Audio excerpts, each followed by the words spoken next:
আজ সকাল থেকে বাইরে বেশ মেঘ করেছে আর কিছুক্ষণের মধ্যে বৃষ্টিও পড়া শুরু হয়ে গেছে।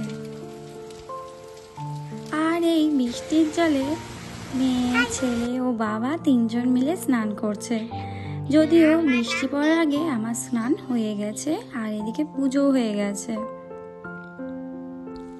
সকাল সকাল পুজো হয়ে গেলে মনটা বেশ ভালোই লাগে। তো চলো এবার রান্নাঘরে যাওয়া যাক। তো গতকাল তোমাদের দাদা ভাই দোকান থেকে বাড়ি ফেরার পথে মাশরুম নিয়ে এসেছিল, তো এখন সেটারই প্রস্তুতি চলছে। তো এদিকে গরম তেলে গোটা গরম মশলা ফোড়ন দিয়ে দিলাম কুচনো পেঁয়াজ, আর দিচ্ছি আদা কুচি আর রসুন আর কয়েকটা লঙ্কা, কাঁচা লঙ্কা। হালকা একটু নাড়াচাড়া করার পর দিয়ে দেব টমেটো কুচি আর দেব কাজু ও কিশমিশ। সমস্ত কিছু ভালোভাবে একটুখানি ভেজে নেব। এখন যেহেতু শ্রাবণ মাস চলছে তাই আমরা মাছ, মাংস, ডিম কিছুই খাচ্ছি না, এখন ভেজ খাবারই চলছে।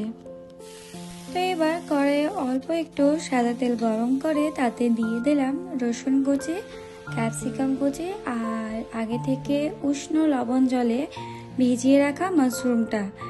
কিছুক্ষণ নাড়াচাড়া করে ভাজার পরে এই মাশরুম থেকে অনেক জল বেরিয়েছে, তাই কিছুটা জল আলাদা করে তুলে নিয়েছি আর হাই ফ্লেমে ভালোভাবে ভেজে নিচ্ছি। এদিকে মাশরুমগুলো ভাজা হয়ে গেছে, তাই এরকমভাবে সাইড করে নেব। মাঝখানে দিয়ে দিলাম অল্প একটু সাদা তেল আর এবার দেব নারকেল কুড়ো। যেহেতু আমার কাছে নারকেল রাখা ছিল তাই দিলাম, না দিলেও চলে, তবে দিলে একটু বেশ ভালোই লাগে মুখে পড়লে। আর দিয়ে দিলাম কাশ্মীরি রেড চিলি পাউডার। একটুখানি নাড়াচাড়া করে আগে থেকে যে আমি কড়াইয়ে মশলা ভেজে রেখেছিলাম সেটারই মিক্সারে পেস্ট বানিয়ে দিয়ে দিলাম। ভালোভাবে নাড়াচাড়া করে নিচ্ছি। এবার মিক্সচার ধোয়া বাটিটা একটুখানি ধুয়েও দিয়ে দিলাম জল।